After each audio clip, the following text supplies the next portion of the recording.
Olá pessoal, tudo bem? Professor Ângelo mais uma vez aqui com vocês para falar hoje ainda sobre água, mas dentro de uma parte muito especial, uma parte que nos interessa diretamente, ou eu diria mais diretamente, que é ah, as doenças que a água pode transmitir para nós, né? Doenças transmitidas pela água é o nosso assunto da aula de hoje. Vem comigo, você vai gostar.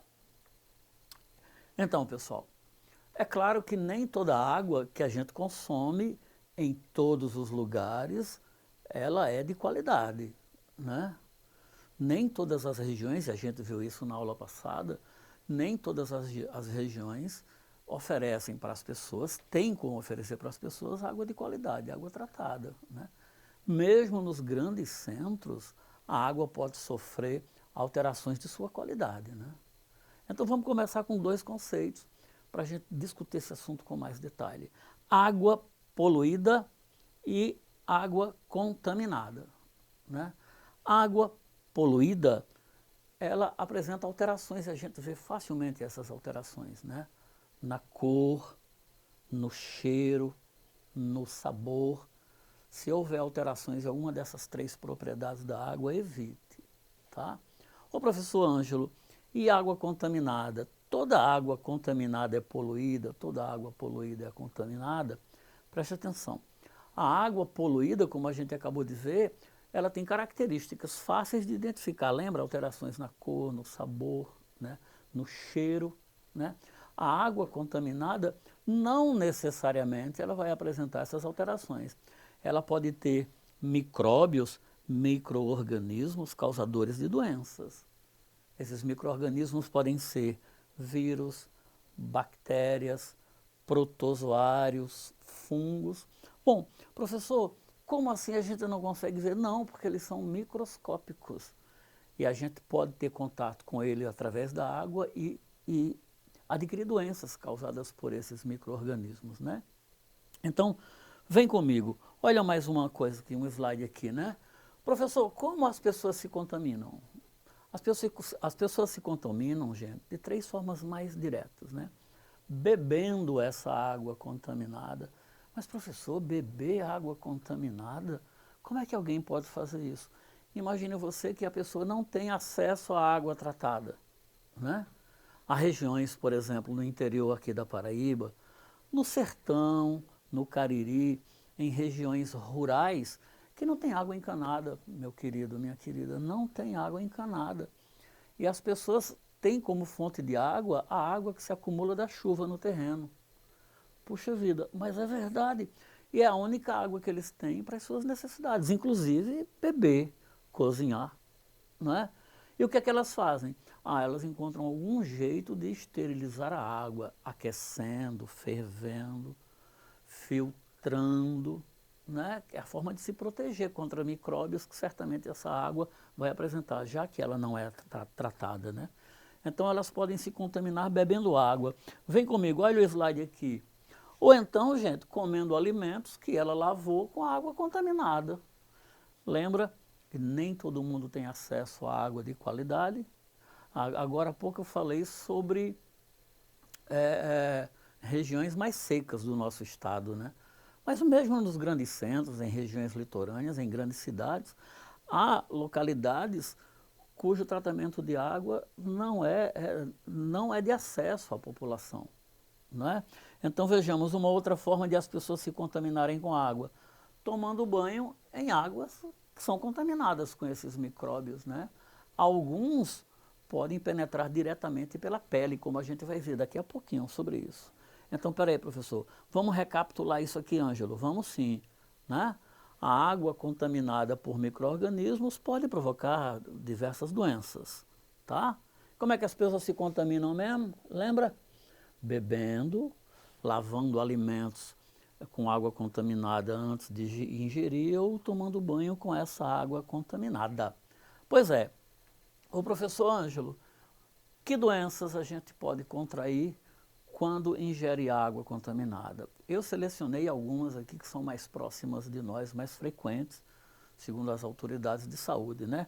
Olha comigo aqui no slide, gente, ó. Amebíase, cólera, esquistossomose, ascaridese, leptospirose, hepatite A. Espera aí, professor. Amebíase é a doença da ameba? É, a gente chama vulgarmente de doença, de ameba, essa doença, né? Cólera é uma doença também que causa também, igual a amebíase, a gente vai estudar desidratação. Esquistossomose é também conhecida como barriga d'água. A gente vai falar em detalhe de cada uma dessas doenças, né? Ascaridese, já ouviu falar de lombriga, aquele verme, então, uma das formas de contração dessa doença, dessa parasitose, né? Causada por um parasita. A lombriga é um parasita, a ascaridese é uma parasitose, uma doença. A leptospirose, doença do rato, você já deve ter escutado falar, né? E a hepatite A, também uma doença muito grave, que traz consequências muito sérias para as pessoas, né? Para nós humanos. Mas, professor, e como é que a gente pega essa doença? Como é que a gente pode se proteger dessa doença? Né? Como é que a gente tem os sintomas, pode saber os sintomas dessa doença? Como é que essa doença se caracteriza? Boa pergunta. Pois é disso que a gente vai falar agora na nossa aula, queridos, né? Vamos falar um pouquinho sobre a amebíase. A amebíase é contraída por um micróbio chamado de protozoário, né? Ô professor, a pessoa que tem a amebíase, como é que essa doença aparece? Que sintomas ela tem? Olha aqui no slide, gente. Ela tem dores de barriga, né? Cólicas abdominais, diarreias com sangue, né? Diarreias sanguinolentas, tem anemia e indisposição, fraqueza. Ô professor, como é que a gente sabe que está com essa doença? Por um exame simples de fezes, né? A pessoa lá na clínica vai procurar e encontrar o protozoário nas fezes. Encontrou o protozoário, o diagnóstico é para ameba. Se você reparar, querida, aqui no nosso slide você vai ver a fotografia de uma rua que se caracteriza por não ter instalações sanitárias, né? Olha só, é o ambiente típico para essa doença se espalhar, para essa doença contaminar as pessoas. Porque pensa bem comigo, se as pessoas têm instalações sanitárias e podem usar, quando elas vão fazer suas necessidades, entendeu, né? Suas necessidades, né? A gente come e descome, né? Então, quando a gente vai descomer, se a gente usar as instalações sanitárias, as fezes são isoladas, elas não contaminam outras pessoas porque elas estão isoladas, elas não contaminam o ambiente e esse ambiente pode ser um meio de contaminação para outras pessoas, como você vê aqui no slide, né? Ruas que não têm saneamento básico são focos de doenças como a amebíase e outras doenças, porque simplesmente os dejetos da população, das pessoas, eles são espalhados no ambiente, né?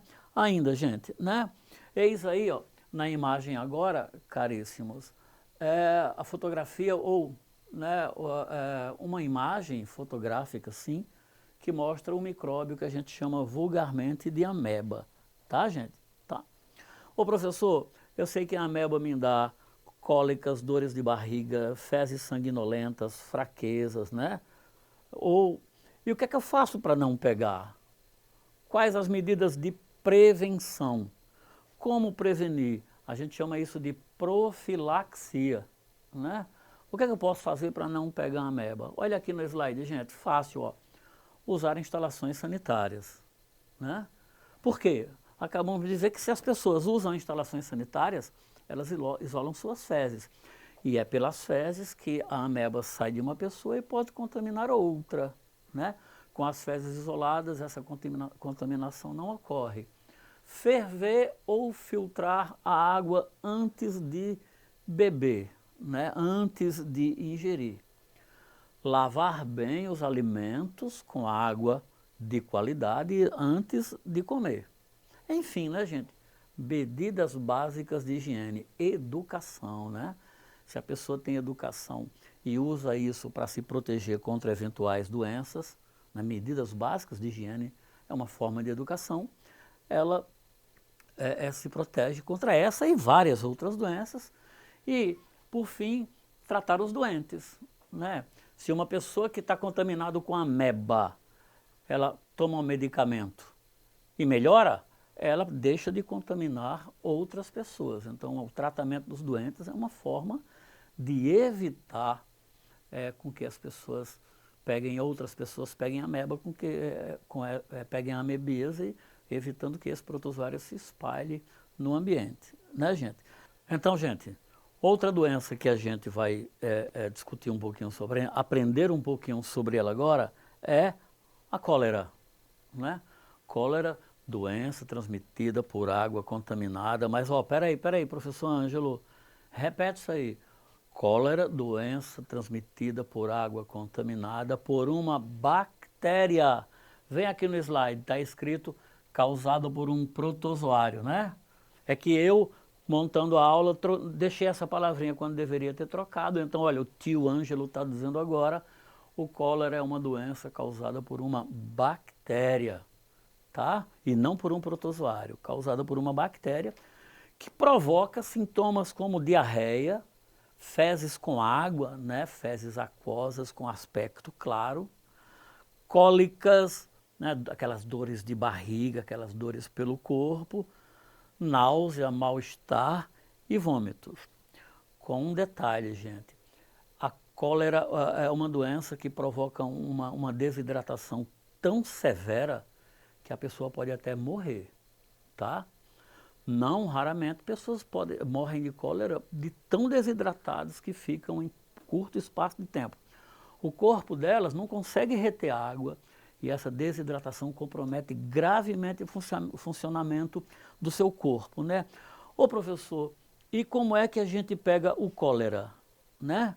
Bebendo água contaminada, igual a contração da amebíase, né? Professor Ângelo, me diz uma coisa, e o que é que eu posso fazer para evitar o cólera? O que é que eu posso fazer para não pegar essa doença, né? Simples.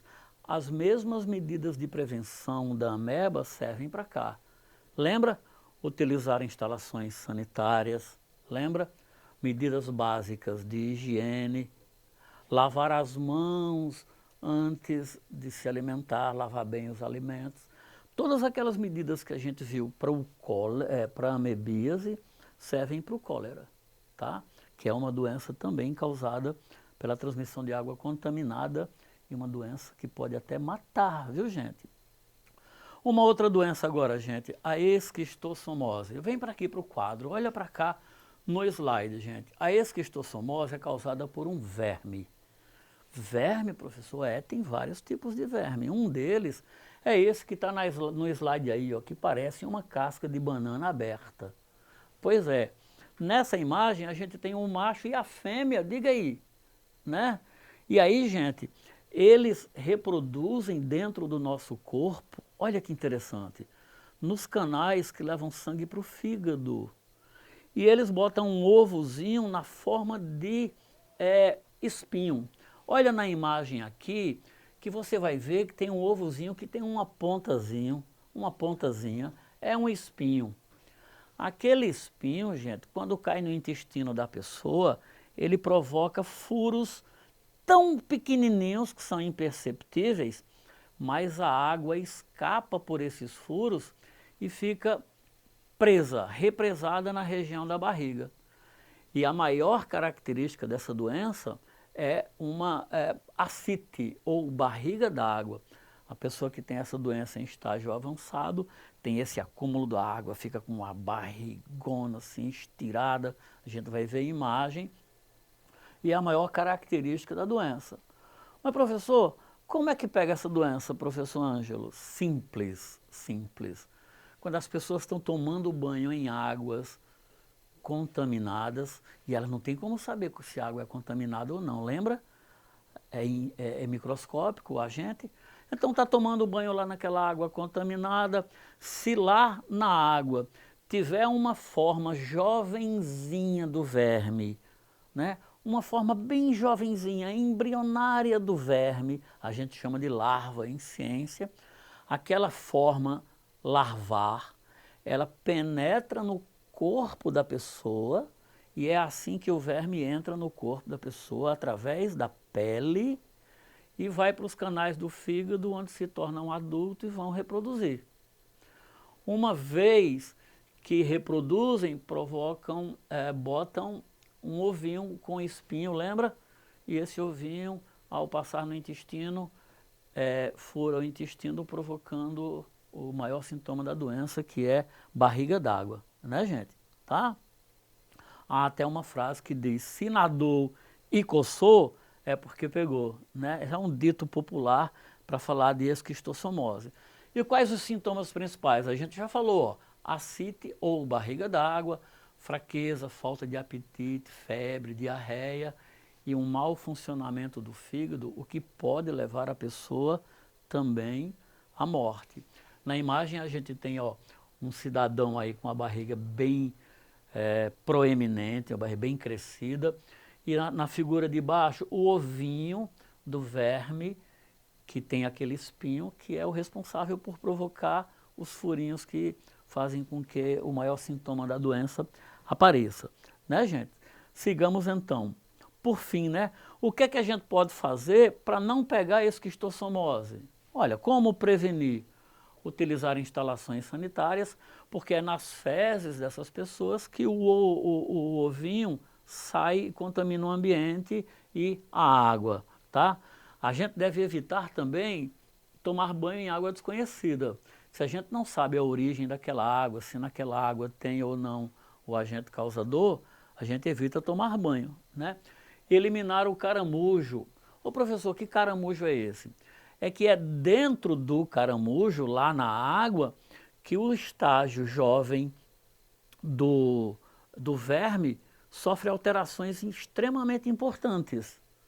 Então, se não tiver o caramujo, aquela larva não tem como se transformar numa forma que penetra através da pele, tá? Uma outra medida importante para prevenir da esquistossomose, galera, é, logicamente, tratar os doentes. Eu devo dizer, ó, essa doença não tem cura, mas tem tratamento, tá? Por que não tem cura, professor? Porque quando as pessoas geralmente descobrem a doença, ela já está no estágio avançado e aí não tem mais como fazer o tratamento dela em função das dificuldades, porque o fígado é um órgão muito nobre e começa a fazer com que as medicações percam eficácia. Pois bem, gente, então, para a gente finalizar essa aula de hoje, né, o que é que a gente aprendeu na aula de hoje? Que a água contaminada transmite doenças, que a água poluída tem características fáceis de a gente identificar, né? Cheiro, sabor e cor alterados, que os micróbios causadores, os sintomas de prevenção de algumas doenças, a gente viu aqui, dessas 3 doenças que a gente estudou na aula de hoje, quais os micróbios, os sintomas e a prevenção delas, tá? E que essas doenças, algumas delas podem até matar, não é, gente? Espero que você tenha gostado dessa aula, tá bom? Estude, estudar sempre vale a pena. Estudar é que faz com que a gente conquiste o universo no conhecimento. Um grande abraço e até a próxima.